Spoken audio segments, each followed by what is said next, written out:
ಆತ್ಮೀಯ ವಿದ್ಯಾರ್ಥಿಗಳೇ, ಸಮಾಜಶಾಸ್ತ್ರ ತರಗತಿಗೆ ತಮ್ಮನ್ನು ಸ್ವಾಗತ ಕೋರುತ್ತಾ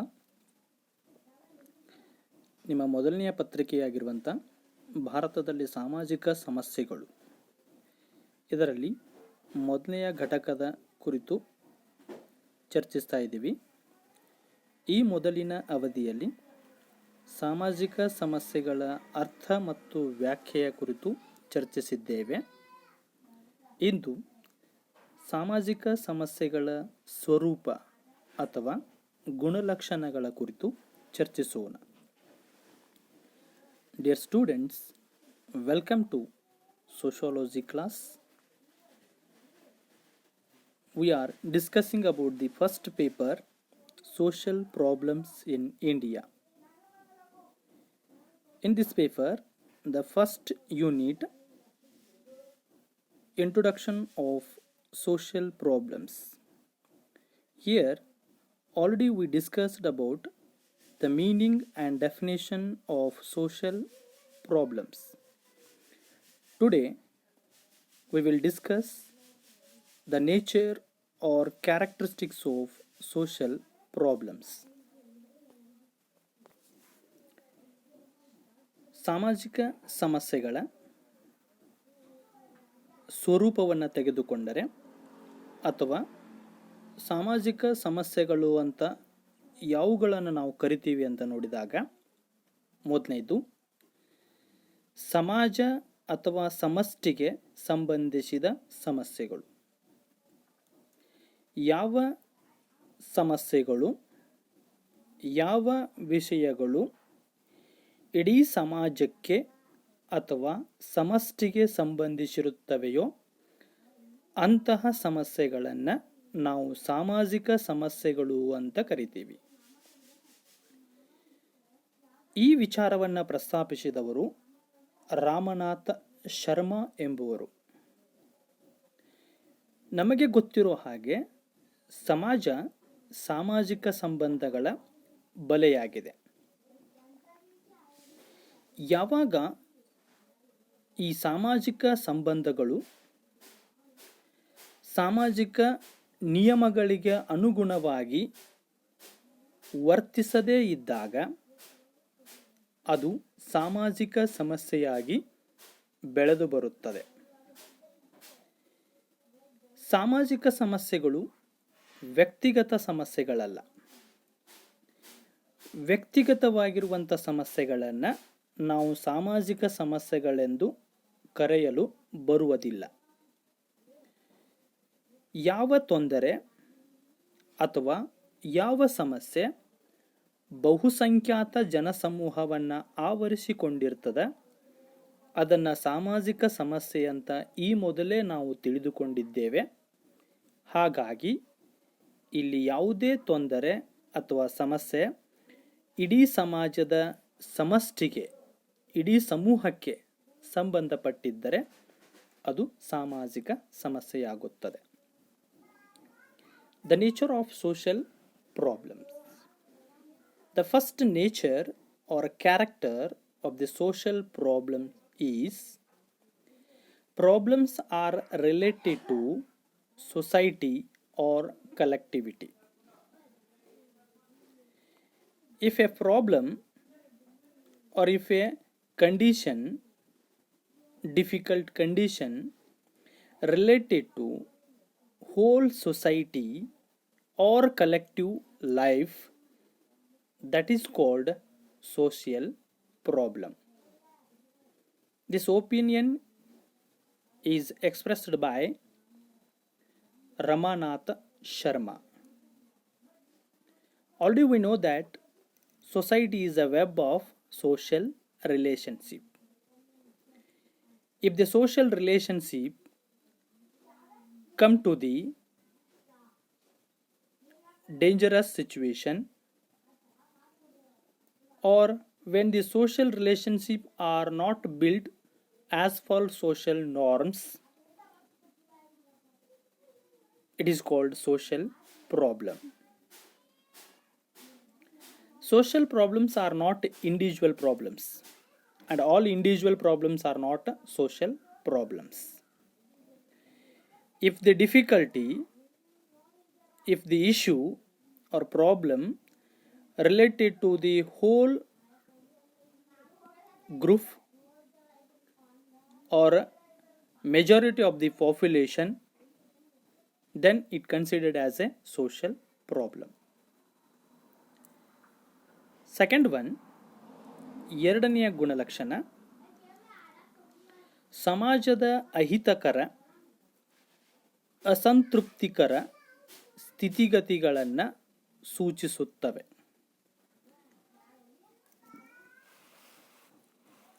ಯಾವ ಸಮಸ್ಯೆಗಳು ಮೂಲತಃ ಸಮಾಜದ ಒಂದು ರೋಗಗ್ರಸ್ತ ಸ್ಥಿತಿಗತಿಯನ್ನು ಸೂಚಿಸುತ್ತವೆ ಅಥವಾ ಅಹಿತಕರ ಸ್ಥಿತಿಯನ್ನು ಸೂಚಿಸುತ್ತವೆ, ಬಹುಸಂಖ್ಯಾತ ಜನರಲ್ಲಿ ಒಂದು ಅತೃಪ್ತಿಯ ಸ್ಥಿತಿಯನ್ನುಂಟು ಮಾಡುತ್ತವೆಯೋ ಅವುಗಳನ್ನೇ ನಾವು ಸಾಮಾಜಿಕ ಸಮಸ್ಯೆಗಳು ಅಂತ ಕರಿತೀವಿ. ಇವು ಒಂದು ರೀತಿ ಸಮಾಜದ ರೋಗಗ್ರಸ್ತ ಸ್ಥಿತಿಗತಿಯನ್ನು ಪ್ರತಿನಿಧಿಸುತ್ತವೆ, ಸಮಾಜದ ಅಸ್ತವ್ಯಸ್ತತೆಯನ್ನು ಸೂಚಿಸುತ್ತವೆ. ಅಷ್ಟೇ ಅಲ್ಲದೆ ಇಡೀ ಸಮಾಜದ ವಿವಿಧ ಭಾಗಗಳ ನಡುವಿನ ಒಂದು ಸಮತೋಲನವನ್ನೇ ನಾಶ ಮಾಡುತ್ತವೆ. ಯಾವ ಸಮಾಜದಲ್ಲಿ ಸಮೂಹಗಳ ಮಧ್ಯೆ, ಬಹುಸಂಖ್ಯಾತ ಜನರ ಮಧ್ಯೆ ಸಾಮರಸ್ಯತೆ ಇಲ್ಲದೆ ಹೋಗುತ್ತದೆಯೋ, ಸಂಬಂಧಗಳು, ಜನರ ಜೀವನ ಶೈಲಿ ಬಾಧಿಸಲ್ಪಡುತ್ತದೆಯೋ, ವ್ಯತಿರಿಕ್ತ ಪರಿಸ್ಥಿತಿಗೆ ಒಳಪಡುತ್ತದೆಯೋ ಅದು ಸಾಮಾಜಿಕ ಸಮಸ್ಯೆಯಾಗುತ್ತದೆ. Second one, it represent undesirable, unhappy conditions of society. Basically, problems are the pathological condition. They are the pathological condition of the society. They always big challenge, difficulty to whole group or the whole society. They lost the balance of which is already built up in the different parts of the society, where among the group of people, among the society, there is no harmony among the people or group. It is called a social problem. They always create a pathological situation among the group, among the society, where this type of situation exists, that is called a social problem. ಮೂರನೇದ್ದು, ಸಮಾಜಕ್ಕೆ ದೊಡ್ಡ ಬೆದರಿಕೆ ಅಥವಾ ಸವಾಲುಗಳು. ಸಾಮಾಜಿಕ ಸಮಸ್ಯೆಗಳು ಒಂದು ರೀತಿ ಇಡೀ ಸಮಾಜಕ್ಕೆ ಒಂದು ಬೆದರಿಕೆಯಾಗಿ, ಪರಿಹರಿಸಲಾರದ ಸವಾಲುಗಳಾಗಿ ಬೆಳೆದು ಬರುವಂಥವುಗಳನ್ನು ಕಾಣ್ತೀವಿ. ಯಾವ ತೊಂದರೆಗಳು ಅಥವಾ ಸಮಸ್ಯೆಗಳು ಅಷ್ಟು ಸರಳವಾಗಿ ಪರಿಹರಿಸಲಿಕ್ಕೆ ಸಾಧ್ಯವಿಲ್ಲವೋ ಅವುಗಳು ಸಾಮಾಜಿಕ ಸಮಸ್ಯೆಗಳಾಗಿ ಬೆಳೆದು ನಿಲ್ಲುತ್ತವೆ.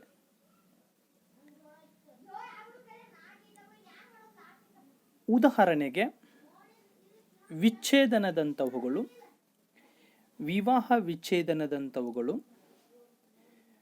ವಿವಾಹ ಮತ್ತು ಕುಟುಂಬದ ಮೇಲೆ ನಕಾರಾತ್ಮಕ ಪ್ರಭಾವವನ್ನು ಬೀರುವಂಥದ್ದು ಒಂದು ಸಮಸ್ಯೆನೂ ಹೌದು, ದೊಡ್ಡ ಬೆದರಿಕೆನೂ ಹೌದು, ಜೊತೆಗೆ ಒಂದು ಸವಾಲೂ ಹೌದು.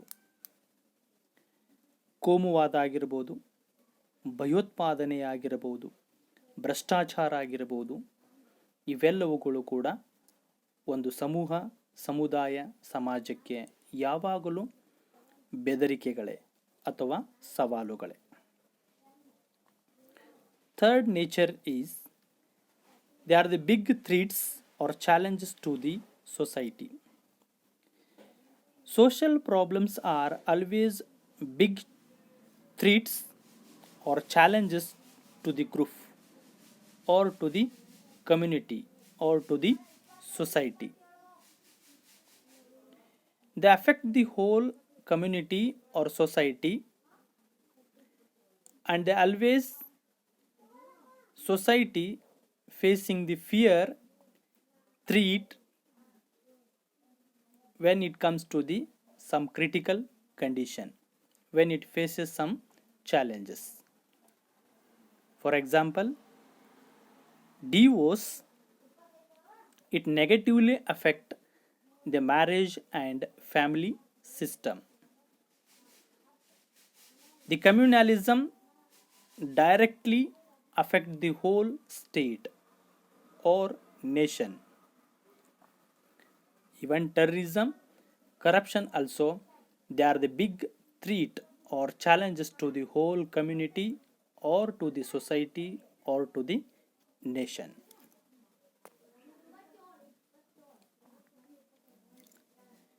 ನಾಲ್ಕನೆಯ ಒಂದು ಗುಣಲಕ್ಷಣ ಸಾಮಾಜಿಕ ನಿಯಮಗಳ ಉಲ್ಲಂಘನೆ.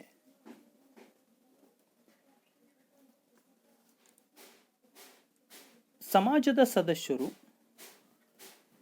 ಸಮಾಜ ಸ್ಥಾಪಿಸಿರುವಂಥ ನಿಯಮಗಳಿಗೆ ಅನುಗುಣವಾಗಿ ನಡೆದುಕೊಳ್ಳದೆ ಹೋದಾಗ ಅದು ಸಾಮಾಜಿಕ ಅಪವರ್ತನೆಯ ಪರಿಸ್ಥಿತಿಯನ್ನುಂಟು ಮಾಡುತ್ತದೆ.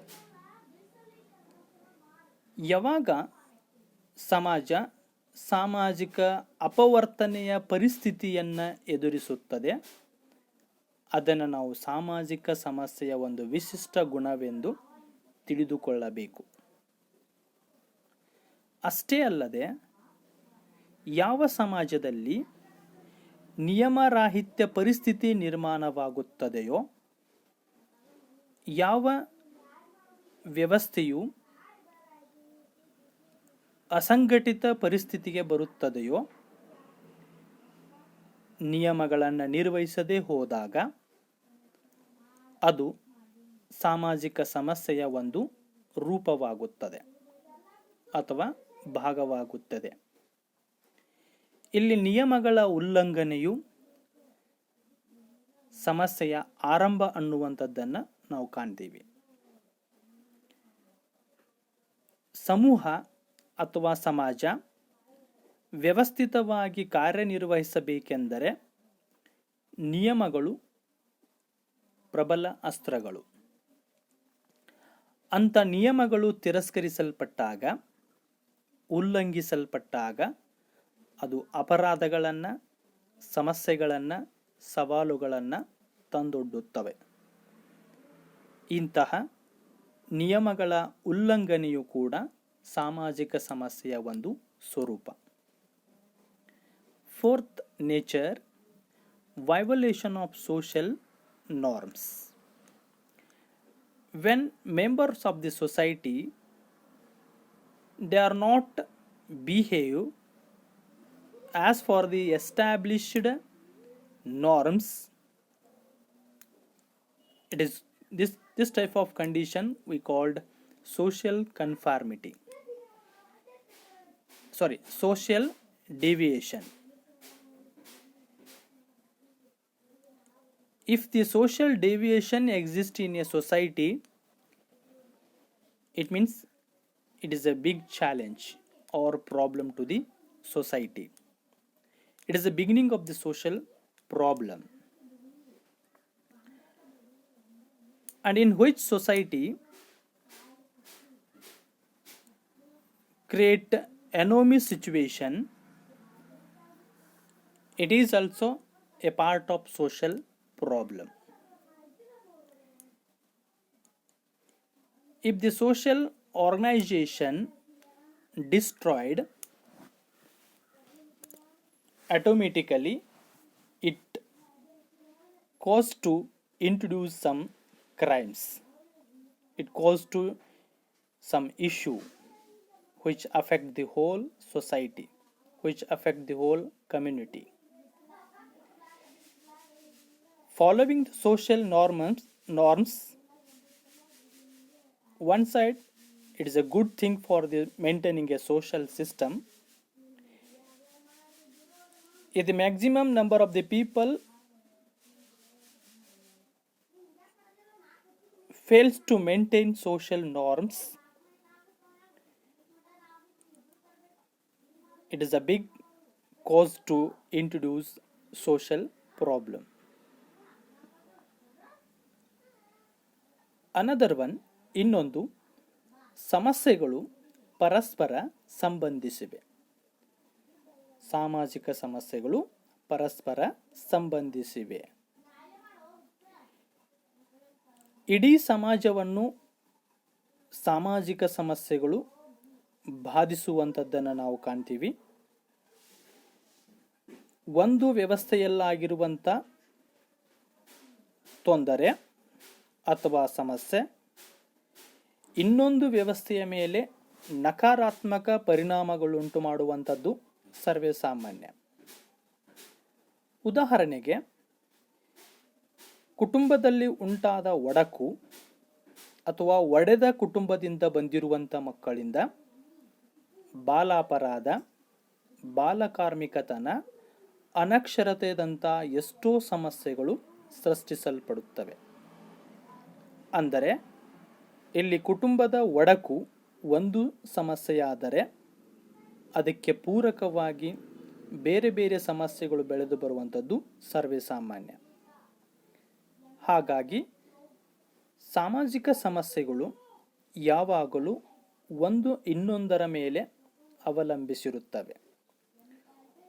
ಒಂದು ಸಾಮಾಜಿಕ ಸಮಸ್ಯೆ ಇನ್ನೊಂದು ಸಾಮಾಜಿಕ ಸಮಸ್ಯೆಯನ್ನು ಬೆಳೆದು ಬರುವಲ್ಲಿ ಕಾರಣವಾಗುತ್ತದೆ ಅಥವಾ ಪೂರಕವಾಗುತ್ತದೆ.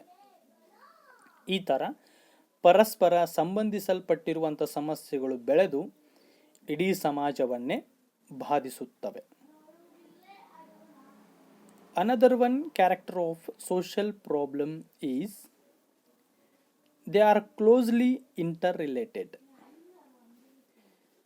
Social problems are closely interrelated. Social problems affect the whole society.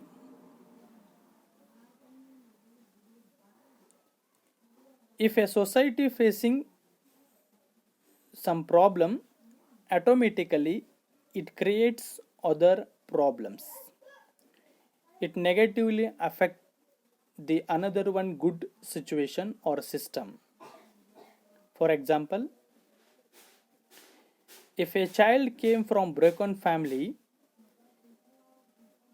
it may create jewel and delinquents or child labor, illiteracy, prostitution, crime. So these all are the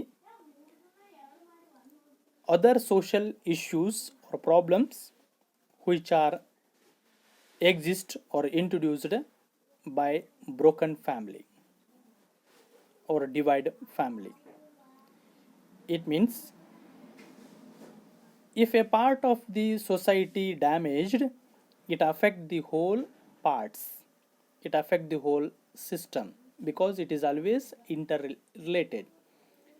Because already we know that the society means it is a web of social relationship. It affect one relationship, it automatically covered the whole system. So these all are the some characteristics of social problems. Remaining characters we will discuss in next class. Thank you.